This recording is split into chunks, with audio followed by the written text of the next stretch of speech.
Hello guys, balik lagi dengan podcast kami kelompok 4. Podcast kami yang berjudul Belajar Berbagi dan Belajar Mengasihi. Mata pelajaran yang kami kolaborasikan dalam podcast kami adalah IPA, Informatika, dan Agama. Nah, sebelum mulai, kita akan perkenalan terlebih dahulu ya. Perkenalkan, nama saya Jehova Agnendito, absen 24, kelas 7D. Perkenalkan, nama saya Anastasia Natania Ristono, kelas 7D, nomor absen 4. Perkenalkan, namaku Krisya Jocelyn Kristanto, kelas 7D, nomor absen 22. Perkenalkan, nama saya Dita Maskito Hadi, 7D, nomor 2. Oke, jadi kali ini aku membahas tentang berlokasi di cincin api Pasifik, wilayah dengan banyak aktivitas tektonik. Indonesia harus terus menghadapi resiko letusan gunung berapi, gempa bumi, banjir, dan tsunami. Pada beberapa peristiwa selama 20 tahun terakhir, Indonesia menjadi headline di media dunia karena bencana-bencana alam yang mengerikan dan menyebabkan kematian ratusan ribu manusia dan hewan, serta menghancurkan daratannya, termasuk banyak infrastruktur sehingga mengakibatkan kerugian ekonomi. Indonesia adalah negara yang memiliki paling banyak gunung berapi aktif di seluruh dunia. Lempeng Eurasia, lempeng Pasifik, beserta dengan lempeng Indo-Australia adalah 3 lempeng tektonik aktif yang menyebabkan terjadinya zona-zona tumbukan yang kemudian membentuk gunung-gunung berapi ini. Indonesia diperkiraan memiliki 129 gunung berapi. Semuanya diawasi dengan hati-hati oleh Pusat Vulkanologi dan Mitigasi Bencana Geologi. Hal ini dilakukan karena sejumlah gunung berapi di Indonesia terus menunjukkan aktivitas. Apalagi diperkiraan lebih dari 5 juta orang tinggal atau kerja di zona bahaya.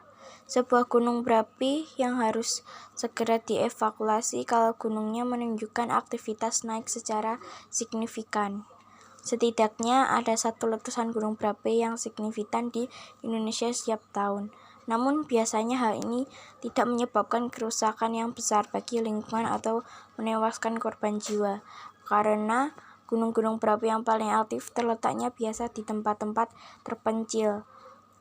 Gempa bumi mungkin adalah ancaman bencana alam terbesar di Indonesia karena terjadi tiba-tiba dan bisa menyerang wilayah padat penduduk, seperti kota-kota besar.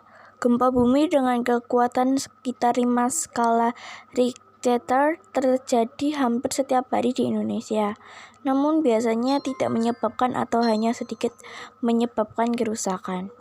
Kalau kekuatan gempa melewati 6 skala Richter, sebuah gempa bisa menyebabkan banyak kerusakan.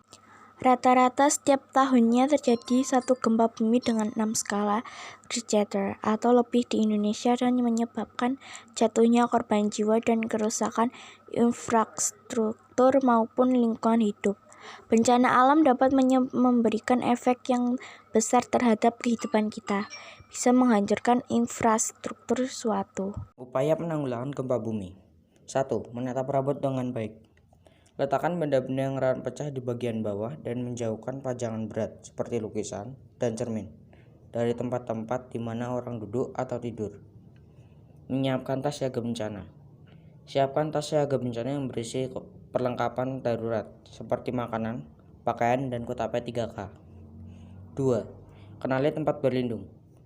Identifikasi di mana saja di setiap ruangan yang aman digunakan sebagai tempat berlindung saat gempa terjadi, seperti berlindung di bawah perabot yang kuat seperti meja dan kursi yang kokoh. Bersandar di dinding yang ada di sudut bangunan juga disarankan. 3. Melakukan simulasi untuk menghadapi bencana.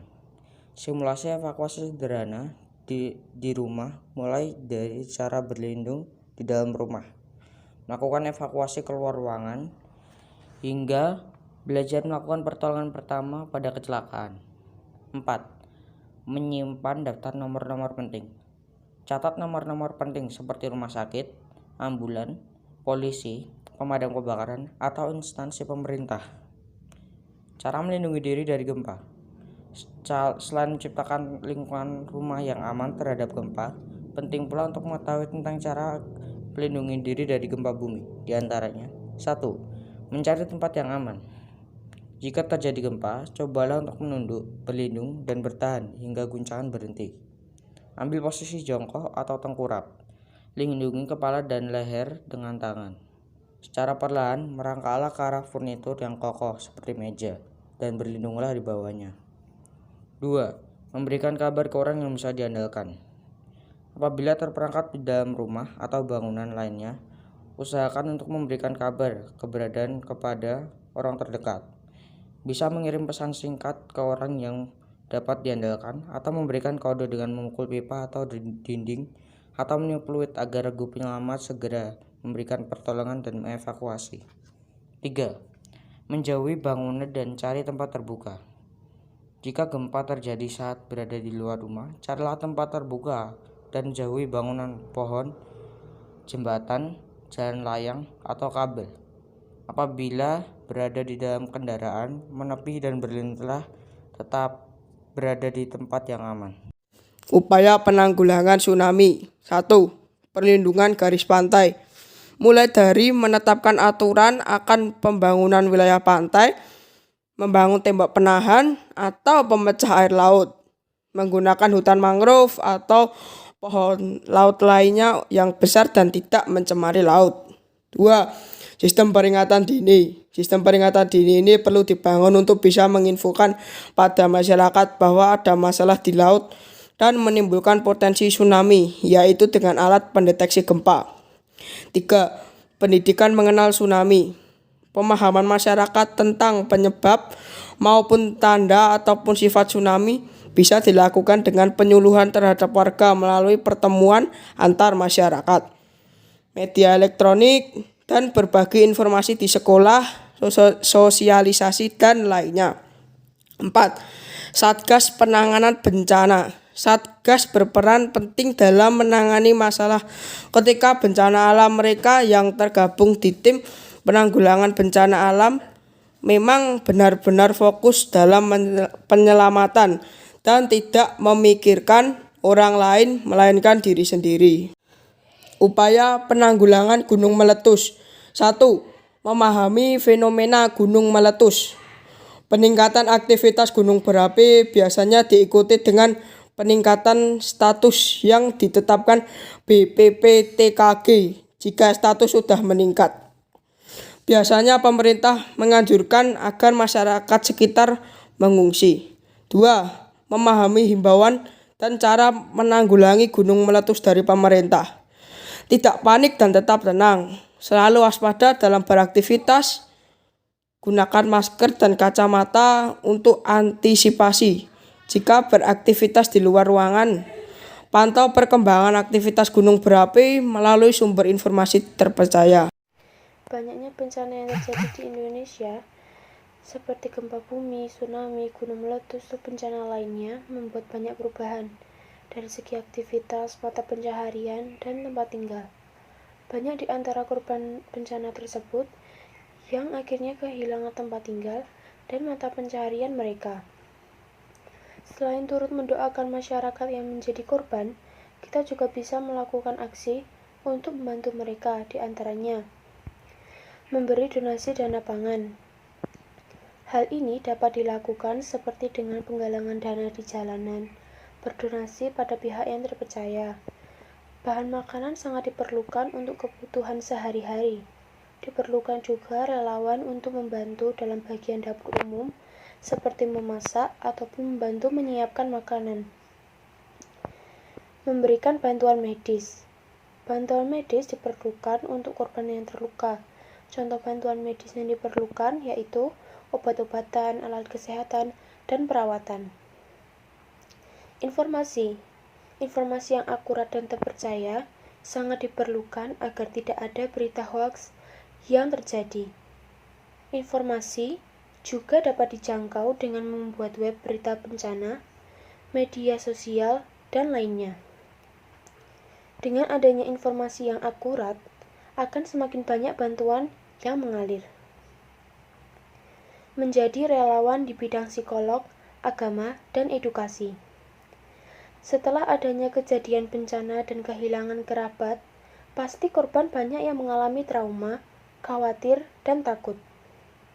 Untuk mengatasi hal tersebut dibutuhkan trauma healing, penjelasan, serta sedikit hiburan agar ketakutan dapat diatasi sedikit demi sedikit.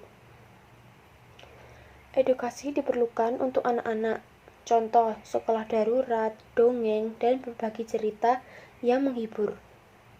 Tidak lupa untuk bantuan kerohanian dan keagamaan, karena diperlukan juga agar masyarakat dapat tenang dan yakin tentang usaha yang telah dilakukan. Hunian dan transportasi. Banyak rumah yang sudah hancur dan tidak layak tinggal. Jika ada tempat seperti lapangan yang kosong, dapat dipasang tenda untuk pengungsian. Transportasi juga sangat dibutuhkan untuk mempercepat proses evakuasi. Besar atau kecilnya bantuan itu sangatlah berarti. Sebagai pelajar, tentu tidak semua aksi di atas bisa kita lakukan bersama karena keterbatasan kemampuan yang kita punya. Tetapi kita tetap bisa membantu korban bencana dengan hal-hal yang kita bisa loh. Misalnya, dengan memberikan donasi sesuai kemampuan kita dan informasi yang tepat. Dengan belajar berbagi, kita belajar mengasihi sesama kita. Tentu saja kalau mau berbagi, kita tidak boleh melihat siapa yang kita bantukan, sukunya, agamanya, daerahnya. Mari kita mengasihi sesama kita yang membutuhkan tanpa membeda-bedakan. Nah, sekian podcast dari kami. Semoga bermanfaat untuk kita semua.